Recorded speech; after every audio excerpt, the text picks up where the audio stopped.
Hi,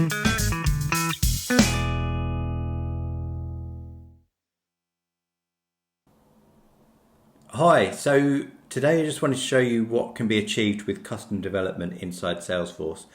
One challenge that we hear very regularly from clients is that they struggle to update a bulk of opportunities very quickly in one go.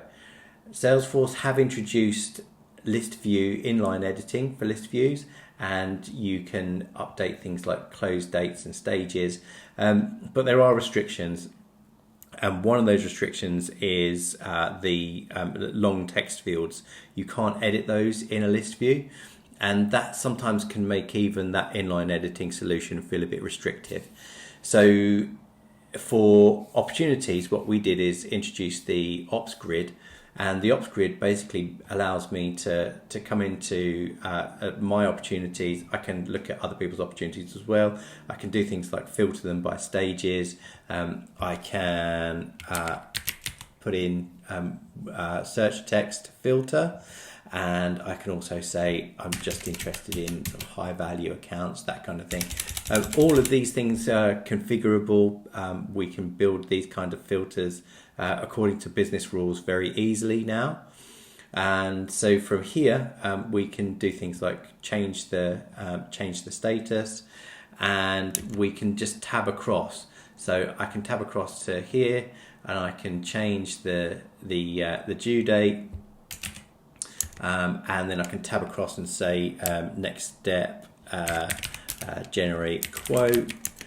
Last interaction, spoke with DM, and you'll see I'm able to tab through each one very quickly.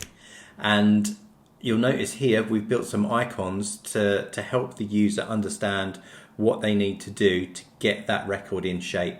So you've got things like the close date. So this one has a close date that's outside of it's earlier than today.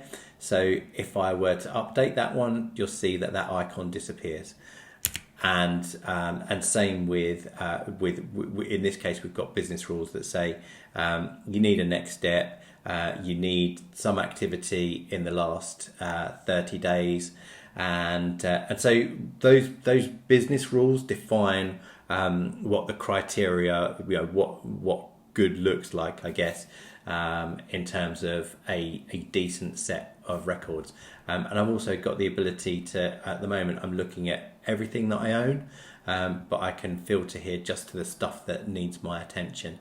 So got lots of flexibility here, and really this is just about showing the power of what you can do with custom development, Lightning Web Components in a very common use case of keeping opportunities up to date.